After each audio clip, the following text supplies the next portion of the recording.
All right, so this is problem 7-31 on page 343. The jib crane supports a load of 750 pounds from the trolley, which rides on the top of the jib. Determine the internal normal force, shear force, and moment in the column at point D when the trolley is at the position shown. The crane members are pinned together at B, E, and F. Let's see, where's B, E, and F? Oh, I see. Okay. And supported by a short link, BH. Okay. It's a 3, 4, 5 triangle. Yeah, so I bet we'll have to do something with it, don't you think? All right, so why don't we sketch the overall system and start to wrap our head around this thing. It's a little bit of a monster, but I like it. It's fun. There's A. Now let me ask you a question, since you guys selected this for me. Member AB, well, AEB. This member I'm drawing right now, is it a two-force member? Now, why would I care? Not necessarily. It is, well, it's absolutely not a two-force member. It's not. You can tell that by intuition. What were you going to say? I'd say it really depends. EF is a zero-force member, which I don't think it is. My intuition's screaming that it's not. It's a 2-force member. So, AB cannot be a two-force member because we've got this member off. Why am I looking for two-force members? What good are two-force members? Reduce your analysis and get rid of it. That's right. I can reduce my analysis. I can make. Well, what is it about a two-force member that makes life easier? Oh, Well, it has 2 forces, or it acts along the. It's given that it'll act along the member. right. So you know something about the direction of the forces going through that member, right? Is there? Do you see a two-force member anywhere? EF. EF, the thing I'm drawing, is absolutely a two-force member. How do you know? Because it's only pinned at 2 points. And there's no load in between tending to bend it like a V. Right? So EF is a two-force member. That's good to know. If we draw a free body diagram of EF, we're going to put forces at E and at F that pass through one another, lie along that line. Is there another two-force member?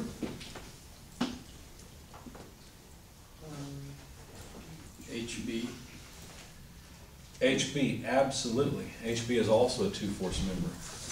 Let's see, let's just put a pulley on this, that's good enough. And a rope going up. Let's show something that's taking me a while to draw. There's a lot. It's okay. Yeah, there's a lot going on here. Beautiful. Like I said, it looks fun. Here's B. Point C is some arbitrary point that is apparently 1 foot over. I tell you what, I'm not going to put geometry on this, the numbers of dimensions. We've got it in front of us. It's just, I'm afraid I'm just going to mess up the drawing and make it something that you can't see or understand if I were to add everything. And it doesn't really matter how the support goes. I'm just going to put the support up there. The rope wraps around that pulley and then goes out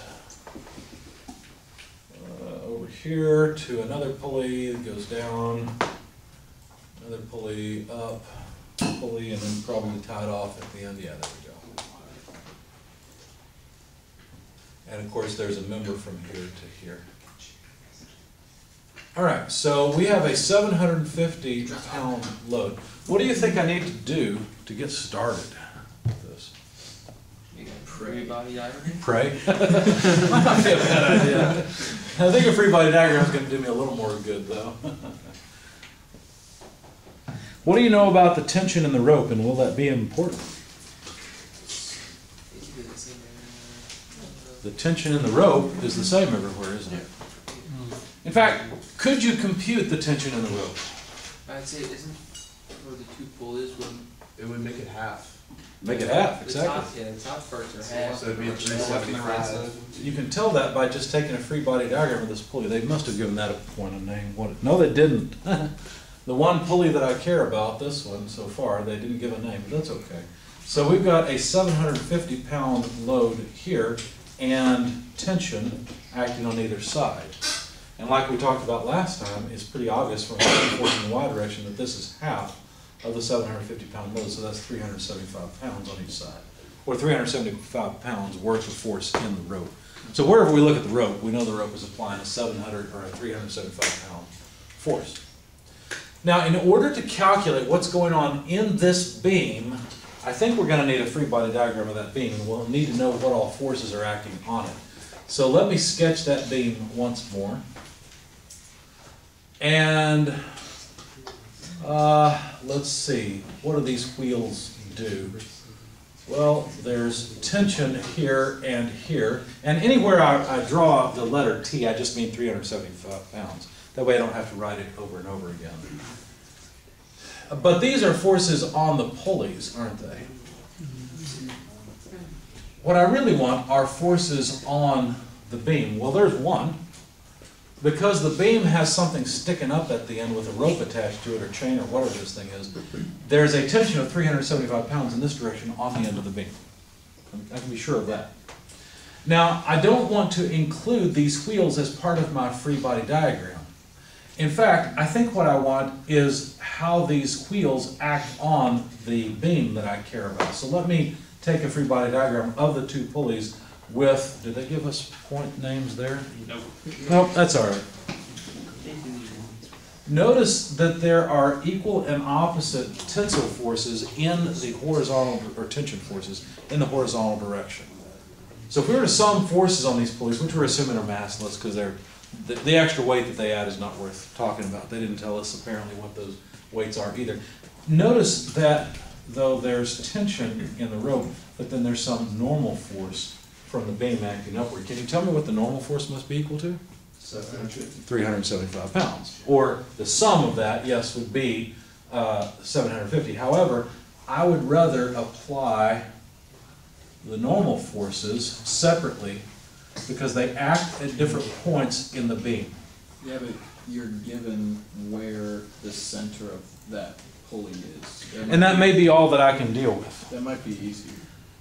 Well, the truth is that the difference in location of these two forces will actually make a difference in the load within the beam. However, what you're saying is true. We have to combine them together into one at that position, which is 3 foot from the right-hand side, because they didn't tell us what the spacing is. So that you're right. The best we can do is simply put a load right here, and I drew those in the wrong direction because actually the load on the beam is down, of 750 pounds. That's the best I can do. Okay. Now I'm assuming that those pulleys are free to rotate and roll, so I think that's all we need is a 750 pound force there. Are there any other forces applied to beam BG? Yeah, The force yeah. The force at F? Right? Now my intuition says that that force is like that. Does that make sense? It kind of has to, otherwise the end of that beam is just going to fall down. Right? So let's just make a force there. We'll call it EF, I suppose. And notice something really important. We know the angle of EF. Right, you know So the ratio anyway. the rise and run is known. So this is, as you said, a 3, 4, 5. And I think it's set up like that, isn't it? Yeah. Yep. So what else is there? Well, we started from the right-hand side. We're working our way left. Got the force from the rope. Got the force from the two pulleys that are transmitting the load. Notice that's what these two pulleys that ride at the top of the beam do. They transmit the load of the hook to the beam. And then we moved on to F. We've got that point, or that force noted. And we know the direction of it, which is nice. C, are there any forces at C? No, there are not. How about at B? Yes. 2. There could be 2. Now there's force from the member HB. When I make the force here, notice I'm only going to write BX. I will not write BY. Why? 2 force members parallel to the beam. 2 force member parallel to the beam. Exactly. So we know that the force in member HB is simply horizontal. This pin from member HB can't pull up or down on the beam. There's no way. It'll Right. probably be the other way. It may be the other way. I don't know. We'll find out here in a second. What about any vertical support, though? You see that EF is the only thing at this point providing a vertical support. And that's not going to work because overall we'll have a moment.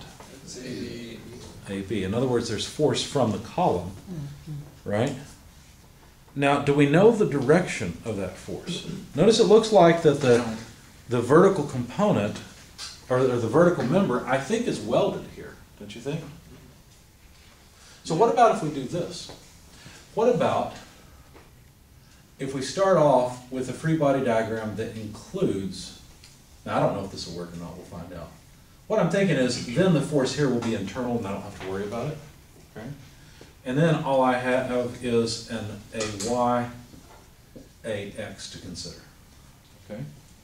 You see what I'm doing? I'm expanding my free body to include more than just the beam. And in a minute, once I find the force here, then I think I'll be able to work my way up to figure out exactly how much force this beam is applying, or the support the column is providing to the end of the beam.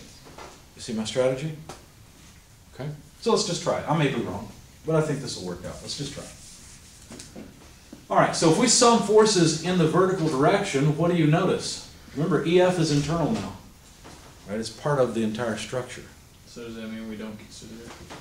We don't need to consider it because the force from that member here and here will be equal and opposite. In other words, we could think of this as just being welded together. Right? It's not, it's pinned, but it doesn't matter. Okay. What do you notice about vertical forces in this free body? 750, that's right. Notice what this, is this a frame or a machine?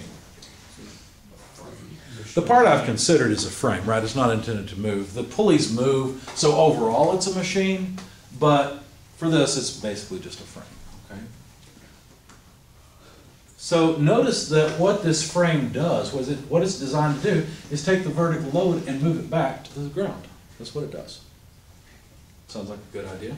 What about AX and BX? Well, if I sum forces in the horizontal direction, that's not going to work very well, is it? We'll have to sum moments, that's right. About what point? What would you take? It actually doesn't matter if you take point A or point B. It'll be about as easy. I'm going to choose point B because I think if I choose point A, my intuition might get confused because this force is up and off to the side. But if I choose point B, then I can realize that it's just a horizontal moment arm, okay? It's kind of arbitrary, it really doesn't matter. So I'm going to sum, let's make a note, tension in the rope is 375 pounds, we figure, degrees. I guess I'm thinking cooking. Tension equals. There. All right. 75 degrees tension. Summing forces in, no, still not right. Summing moments about point B, counterclockwise positive. Let's see what we get. AY passes through it, but AX will cause a positive moment arm. So AX multiplied by its moment arm, which is 6 feet. yeah, 6 feet. Thank you. Okay, so that's the moment of that force. I don't think we're missing anything else. It's just that cable goes up and around, but the cable is supported by ground, so that doesn't really affect the frame we're considering. Then we do have a tension force. It's 1 foot. So That is 1 foot above, yeah. So we've got to take that. Let me take the 750 pound force moment first. So is the 750 pound force causing a positive or negative moment? negative Negative, and its moment arm is 9 feet. 9 feet. So let's say minus 750 pounds times 9 feet. Okay. What about the tension at the end of the beam? 375 pound load. Positive. Positive moment arm? 1 foot. 375. 375 times 1 foot. Thank you. I thought somebody was saying the moment arm was 375. I was like, no, it's not. And I think that's it, isn't it? There's nothing else causing the moment. So what this should do for us is yield AX. So all we'll do is take everything to the other side of the equation. So 750 times 9 minus 375. Because 375 times 1 is just 375. I guess we could write in the 1 since I'm dropping my units anyway. It doesn't really matter. Divided by 6. So divided by the multiplier on AX should give us the magnitude of AX. So go ahead and calculate that for me if you will. I'm going to put some reactions in blue. And as we calculate their magnitudes, we'll write them down so we have them handy. 1062.5. 1,062 and a half. Yep. Thank you. All right. So now what do you suggest we do? Now that we've got the reactions at A, Some forces in the X. good. Some forces in the horizontal direction, and that would be just AX plus BX minus 375, isn't it? Yeah. I think that's it. So BX will be equal to 375 minus AX.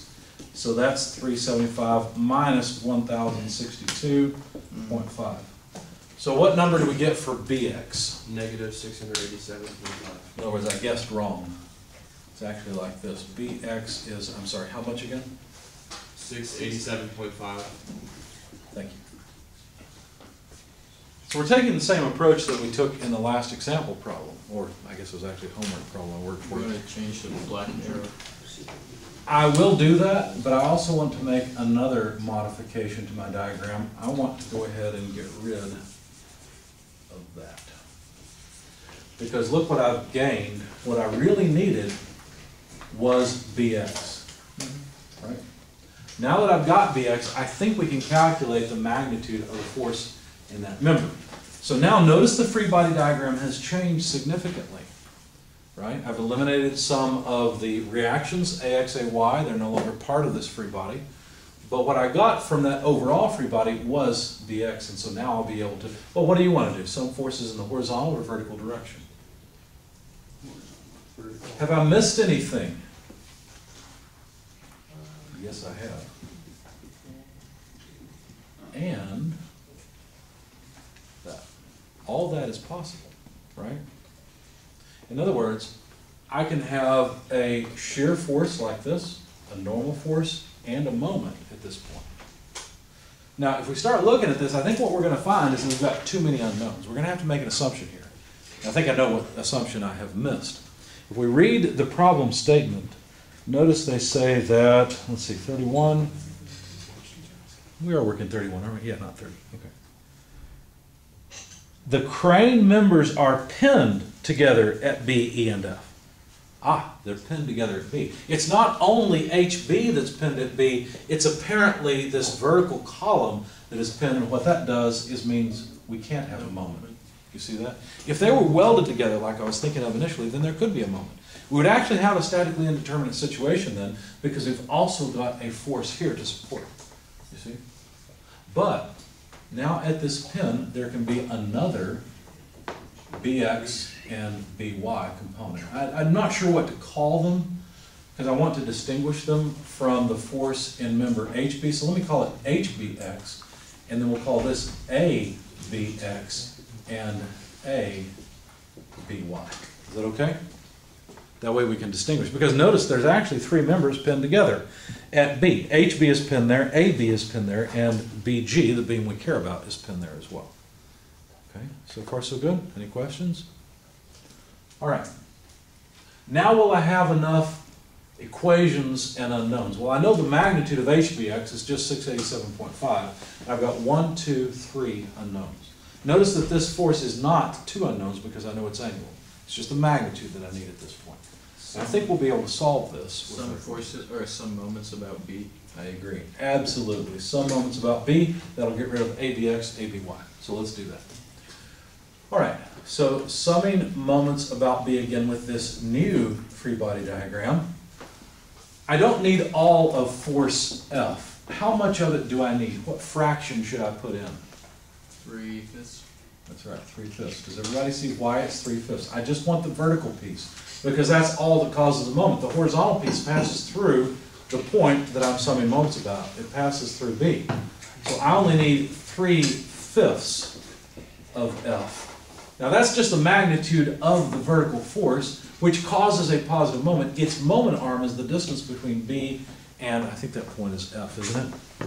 So the distance between B and F is 4 feet. Everybody see what we're doing? Any questions?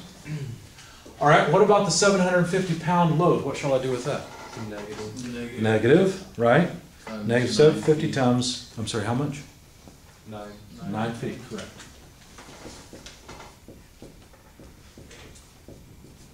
Good.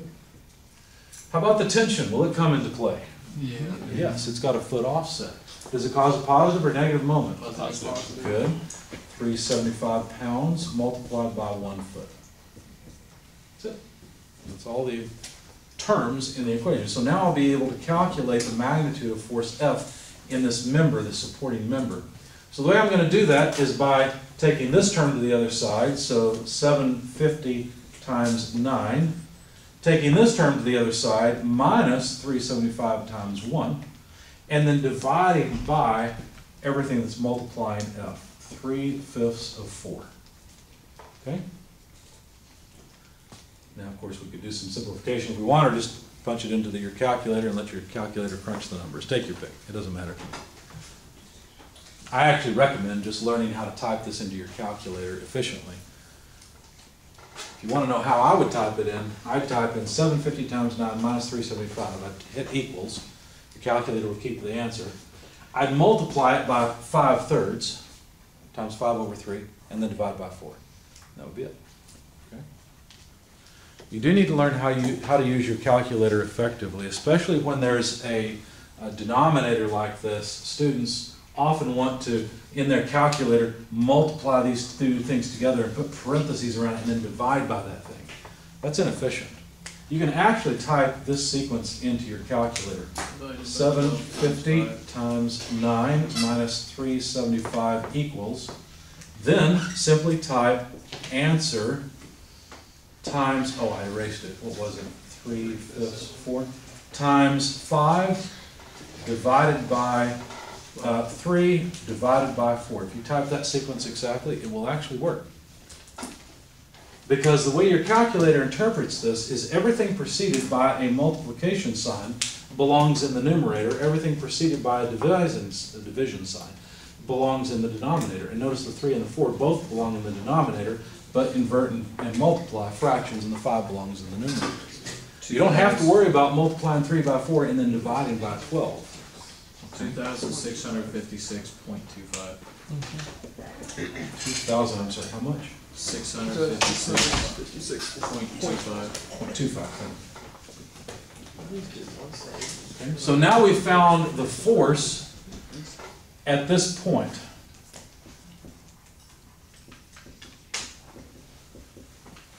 Thank you.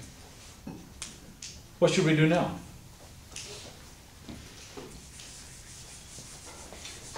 Some forces. Some forces. I'd say y direction. How do we discussed? I wrote an E. You recommend Y? Okay, we'll try Y. It may be best, I don't know. All right, so in the Y direction, we've got ABY plus F times, again, 3/5 minus 750. That's it. So ABY is 750 minus 3/5 of F, but F is 2656.25. I think you're going to find that ABY is actually negative, that the column has to pull down. And you can say, well, wait a second, how is that possible? How come the column has to pull down on this point? Because it's pushing up so hard over here. You see? The net effect of the force at B and at E is that there's a total force of 750 pounds transmitted down to ground. But these two forces are trying to pull the column apart. Not the column is what we care about. Okay. So what do you get for ABY? Negative 843.75. So let's just do this. 843.75, you said? Thank you. So I just changed the direction of the force. Okay. What's next? Some forces in the X. Some force in the X. It's the only thing left, right?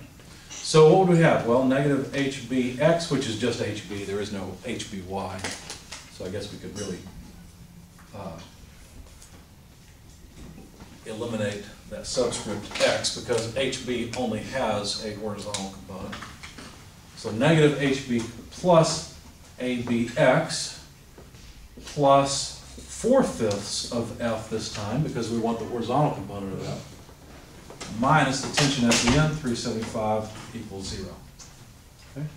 So solving for ABX, all I would do is leave it on this side, take HB to the other side so that it becomes positive, take 4/5 of X to the other, or F to the other side so it becomes negative, and then pull the 375 to the other side so it becomes positive.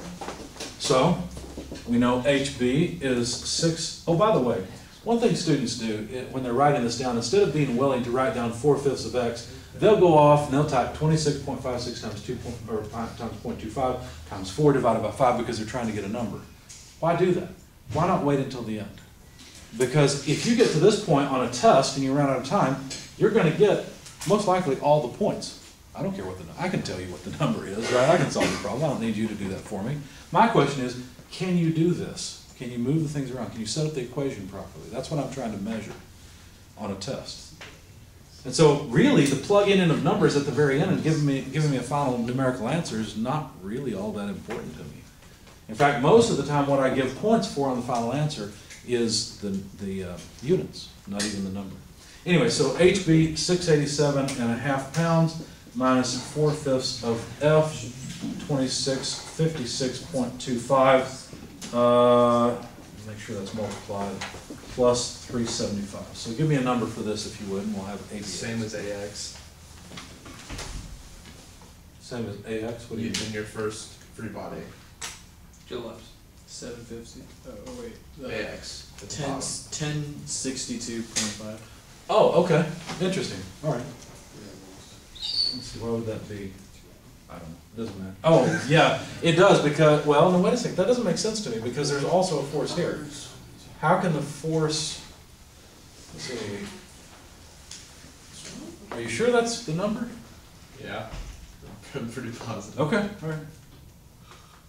How could we, I gotta draw a free body diagram of the column because that bothers me. So we've got 1062.5 there, 750 there.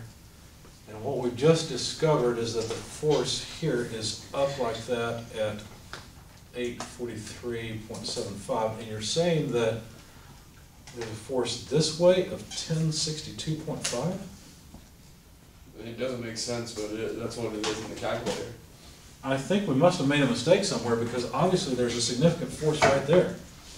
So it looks like this body, this column, would tend to accelerate, right? And it can't. Because look, these two are equal and opposite. Did I make a mistake here? Let me double check.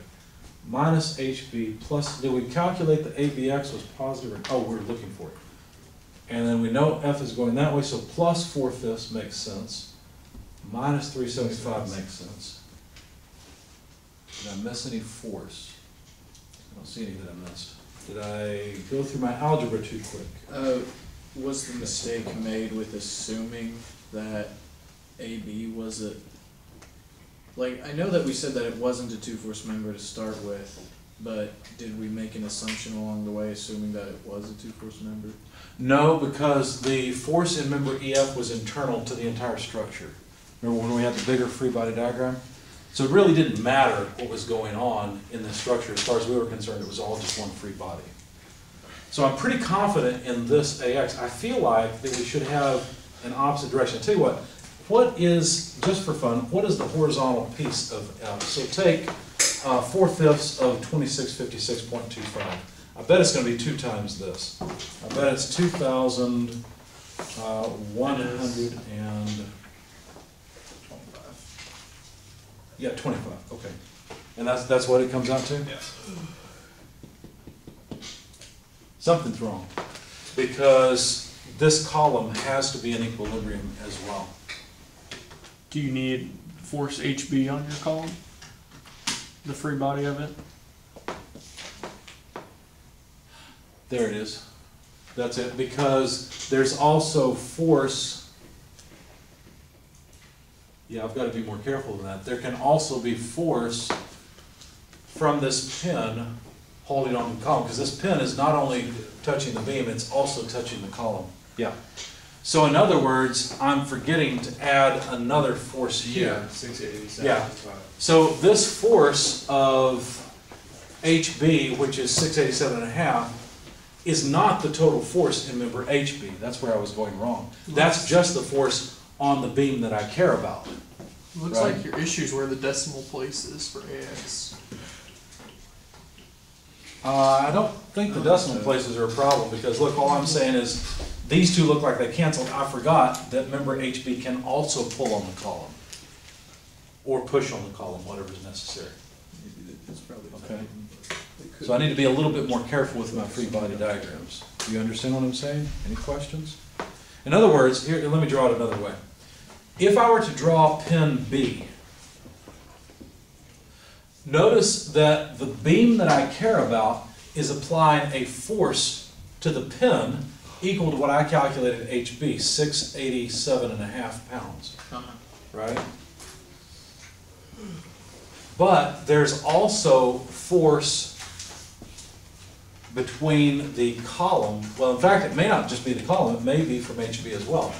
There's also force from the column, and there's force from the member HB on that pin as well. Okay, and that's what I was missing. Now, as long as we've got what we care about, which is forces on the beam, it won't make any difference exactly how those forces shake out and the force in member HB. That won't really matter. But I've got to be very careful. When I calculated the magnitude of HB, I took a free body of the entire thing. So actually, 687.5 should be the force in the member, right? So I need to be more careful than that. So I don't actually know the force on this body yet. I think I may have to consider pin B. All right, so is what we've got worth anything? Maybe, maybe not. I'll have to think about it. How are we doing on time? Are we doing okay? 7 minutes. Oh my God. No, we can keep going. We'll keep going, don't worry. It's just if I run out of time, we'll complete it next class. We do need to talk about another exam though, so why don't we do this? Let me pause this here, 'cause I feel like I'll just be floundering. We'll continue this one next time. I'll write it out, that way I'll be a little more careful. You're curious now, right? And let's talk about the exam. So let's continue with this problem, and as I said, I think we have a small issue here. Number one, I forgot which problem we were working. So we'll just work both. So 31, the question is, what are the loads essentially at D? But 30, and I've labeled both as D, no wonder you're confused. How about if we label this one appropriately up here as C? So we want to find the loads in the beam at D, and I'm going to go ahead and find the loads in the upper beam at C, which is question 30. Okay. Now I think that, as I said last time, I think I've done something wrong. And what I should have probably done is started off with a free body diagram of the pin as well. Because the pin at B is what actually connects to the wall. And I think at some point I tried to calculate the load in that member, which is BH, but I don't remember right now. So I suspect something's wrong here. Let's take care of this beam first. We'll find the loads at C, and then we'll tackle the other one. Okay, so we're going to pause on this for just a minute. So I think we can make more headway with this beam. And I'm more convinced, or I'm more certain, that what we've done here is correct. Getting Bx and By should be straightforward. Any ideas how we could do that? Any thoughts? Some forces in Y, some forces in X. So let's do that. And understand that the free body diagram we are dealing with is this one. Let's call it, I don't know, free body diagram 1. We'll call this one 2. So we're dealing with free body diagram 1, to be clear. So if we sum forces in the horizontal direction, we'd have what? Bx plus the horizontal component of F. So I'm going to use symbols. I'll just call that force F for now, that's fine. And remember, this was a 3, 4, 5 triangle, right? Mm-hmm. So how much is the horizontal contribution from this? 4/5. 4/5, exactly. 4/5, okay. And then we've got a minus 375 pound force, but those are all of the horizontal forces, right?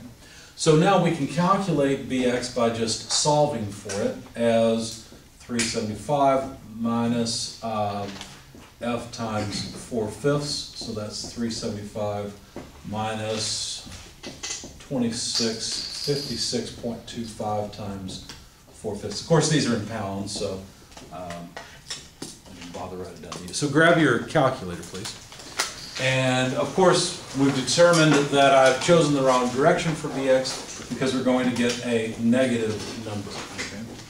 So go ahead and solve for Bx if you would please. In the meantime, I'm going to write the sum of force equation in the y direction for body 1 as By. Let's see, plus 3/5, well, yeah, 3/5 of F minus 750. Of course, that sum has to come out to 0 as well. Okay?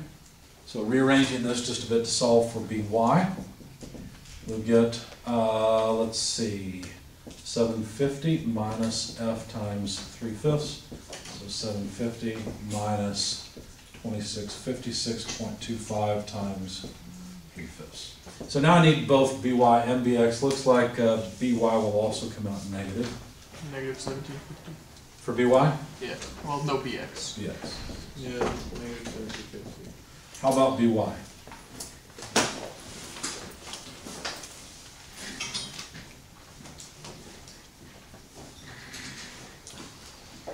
Negative 843.75.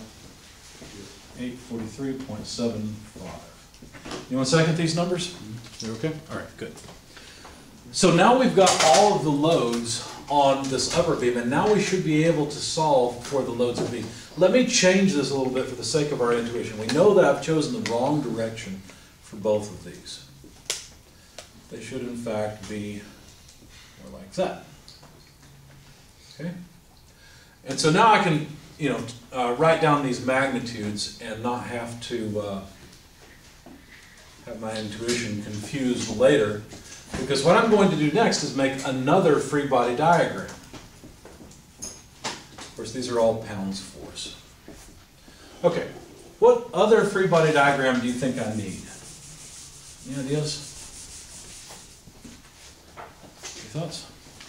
The free body diagram of the pin at 2. We'll need that later on. Let's pause on this. Let's continue with this. Let's finish off the problem where we calculate the loads at point C. What loads can there be? Well, there can be an internal moment, right? There can be an axial force and a shear force. Those are the three things that there can be. If I'm going to see those loads, I probably better cut the beam at C. You see? So the free body diagram I'm going to take is a free body diagram from B to C of this beam. And then the only loads, or external loads, or reactions, whatever they may be, are these. That's it. The rest of the beam's not there. I don't have to worry about that 375-pound force or F itself. All that matters is what loads are necessary so this beam does not come apart. You see that? What loads can there be? As I said, there can be an axial load. Often call it F, but that's probably not a good name for it. Moment. It's not a moment. This is a linear force. I'm going to call it P for the time being.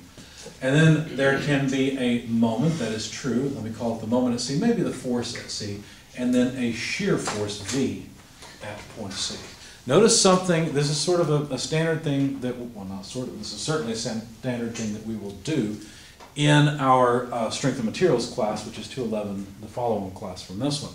When we have a cut on a right-hand face, we take positive shear to be down and positive moment to be counterclockwise. So the way I've drawn this is a very common way to draw it. If you cut the right-hand face, you always have shear acting downward. We always assume, similarly, that the axial force is a tensile force, that's the positive direction, and the moment is counterclockwise. What about if we cut a left-hand face?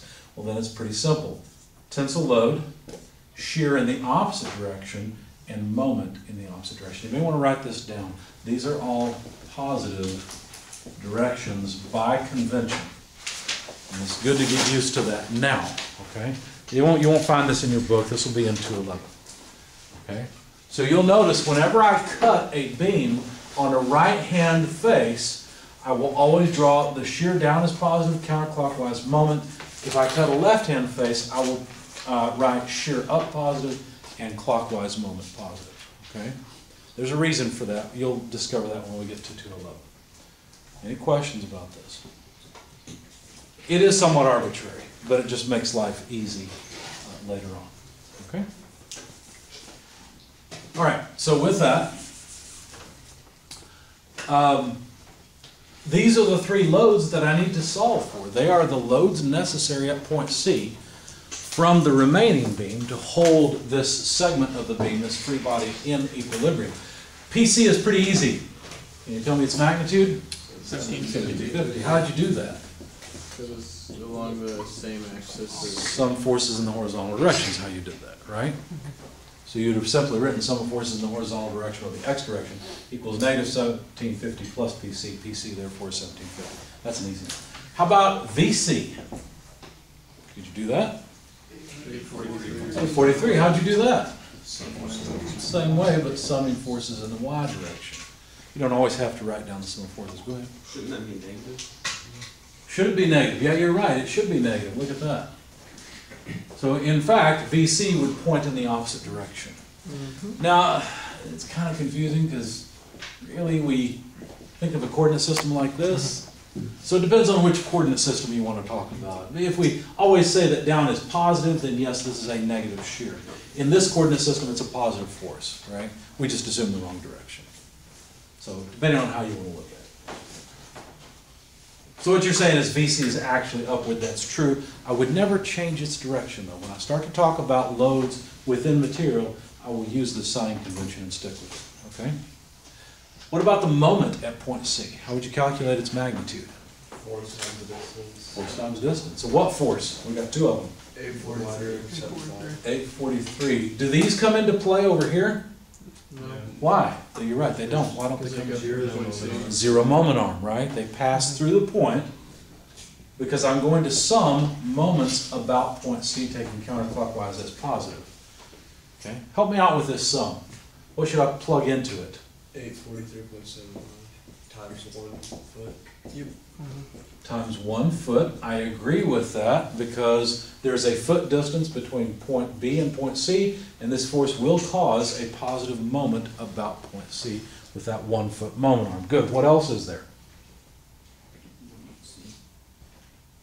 I guess I should make that a little more clear there. The moment at C. Here's what confuses students. As soon as I write this, they get all confused because for whatever reason, and it happened to me too when I was a student learning statics, these two, in my mind, are the same thing. But guess what? They are totally different things. This is the sum of all the moments about point C. This is the moment at point C. That seems confusing. This is the moment because the other part of the beam is twisting on this part. You see that? This is the sum of all the moments, which, by the way, this force can cause a moment about C because it has a moment arm. You see that? All of the moments had better add up to 0 because if they don't, this thing's going to accelerate angularly. That's dynamics, not statics. Okay? Don't be tortured before your time. So this is the sum of the moments. One of the moments is a moment itself from the other being twisting on this segment at this space. This is the moment of this force. Okay? So it's pretty easy to say that the moment at point C is negative 843.775. What are the units? Foot-pounds. Foot-pounds. Good, because when we're multiplying things together, which you probably recognize by now, even without a dot or an X that we're multiplying, you also have to multiply the units. This is not feet minus pounds, this is feet times pounds. Why we put a dash in and make it look like a minus sign, I have no idea. If you like, do that, that's fine. Okay? So in other words, this moment actually has to be in the other direction in order to hold this segment of the beam in equilibrium. But now we've calculated internal loads inside of that beam. And that's really important because later on we'll be able to use these loads to calculate stresses. In fact, there are 3 separate stress profiles generated by these 3 separate loads. One of the stress profiles is from the moment. Another stress profile is from this tensile force. And then finally there's yet another stress profile due to that shear. And those stress profiles integrate together, in other words, add up over the whole area to generate each of these forces. Okay? But we'll worry about that in 211. For the time being, we've answered question 30. Okay, so we've calculated the internal normal force, shear force, and moment. Which one's which? Well, they're calling this P, the internal normal force, because it's normal, in other words, it's perpendicular to the cut face. We're calling this the shear load and of course then the moment. Okay? Any questions on that part of the problem? Then let's move forward into body 2. So this 1,750 pound load is the load required from pin B onto this beam. What I want to do now is introduce another free body diagram. And I may be sorry I did it, but I'm going to try it anyway. Point B. And of course I forgot to write it out over the weekend, so here we go. Point B has many different forces on it, and the ones I'm primarily concerned with are the horizontal forces. So we've just discovered that the pin has to pull on the beam with 1,750 pounds. That means that the beam pulls on the pin with 1,750 pounds. Now, I'm assuming that member, what is it called? HB, that little segment that goes to the wall, I'm assuming it pulls something like this. So let me just call this HB. I think I did that last time. But there's also force in the horizontal direction from this member, this, what was it, AB member? And so, as I said, I think that somehow we came to the conclusion that this was the load on member AB, but I don't think that's true. So I'm going to cross that out and ask myself the question, what is the actual load here? Now, I think that the rest of these are okay because we came up with this from some forces in the Y direction. That makes sense because the member from H to B can't cause any vertical force. It can only cause horizontal force.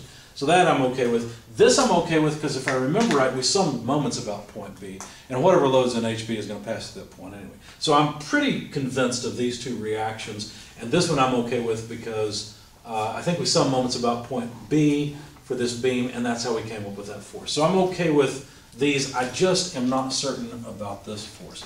In order to get that force, I guess we could go through the pin, but that may be a waste of time.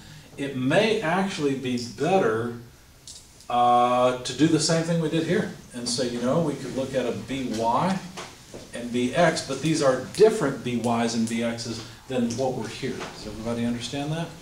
Because this is on a different body. This pin obviously will also have force in this direction from body AB. Maybe it's in the opposite direction. I don't know. Okay. So I think what I'm going to do is, rather than thinking about the pin, which may confuse me, I think what I'll do is just use free body diagram 2 and go from there. All right. The first question I'd like to ask myself is, does this make sense? If I were to sum moments about point B, does the horizontal component of F cancel the moment of the horizontal AX? Does that make sense? So I'm going to start by summing moments about B just to do a sanity check and see if everything I've done so far is okay. So what I need is the distance from B down to E. Looks like that is a 3-foot distance? Mm-hmm. And we've got 6 feet overall from B to A.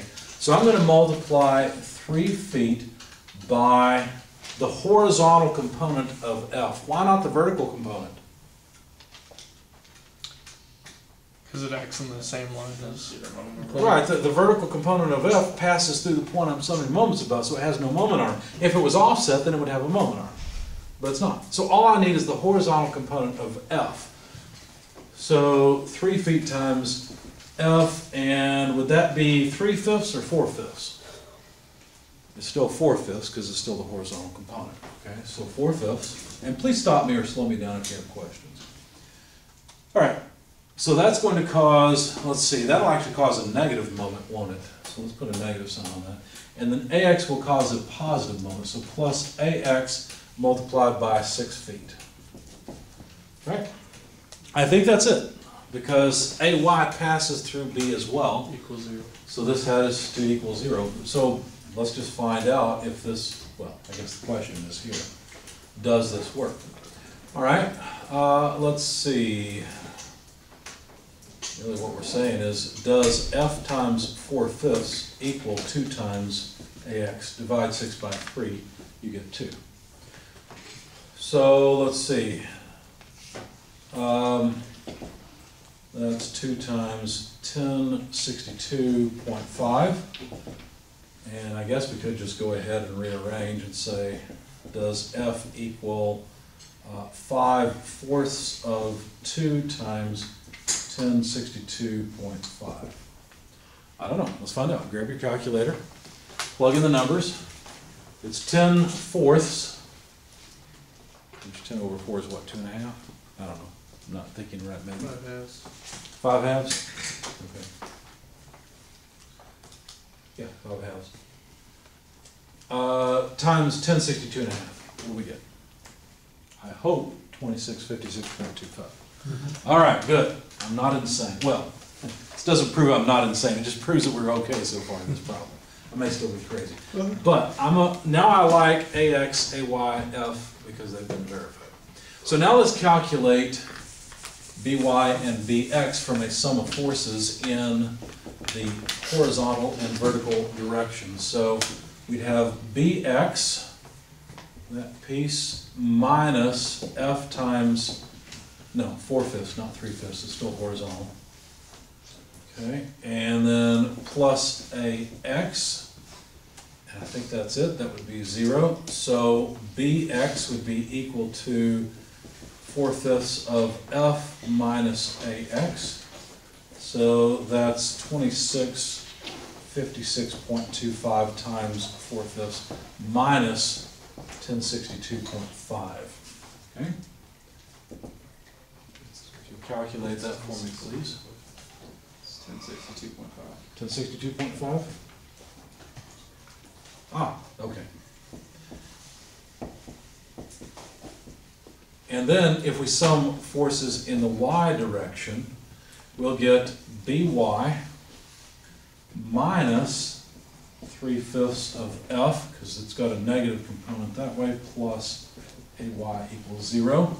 So BY is equal to 3/5 of F minus AY. So that's 3/5 of 2656.25 minus 750. Okay. That should give us BY. 843.75. Perfect. And it's a positive number? 843.75 pounds. That actually makes sense because remember, the member from H to B can't add any vertical force. So the fact that something's pulling down on this beam with 843.75 pounds means that this beam is pulling up on the only thing that can support that load. So things are going much better today. And you might remember that we had a 1062.5 pound force load at B before, but it was in the opposite direction. How I came to that, I don't know. I made a mistake. Okay. Now notice it's in the same direction, and so now our sum of forces in the horizontal direction are actually satisfied because these two AX, BX offset the horizontal component of F. You see that? All right, so now we've got all of the loads on body 2, whether they're reactions, well, in fact, I guess they'd all be reactions. Now that we've got that, what should we do in order to calculate the normal force, shear force, and moment in body AB at D? You'd break it like how you broke. Break it how we did before. Good. Do you want to break it and keep the lower half or the upper half, and why? The upper half. I would keep the upper half. Why? Fewer terms in the equation once we write it out, right? So point B is up here somewhere. This is point D. And now notice that I'll have, I'm probably going to tilt my head right for a positive sense of everything, okay? But anyway, notice that we've only got 2 forces that will appear in the equations, and there they are. Except, of course, for the internal loads, okay? So now on this new free body diagram, if we sum forces in the horizontal direction, then what we'll find, let's call this VD, PD, and MD. What we'll find is pretty simple. This is supposed to be an arrow. VD would be equal to 1062.5, wouldn't it?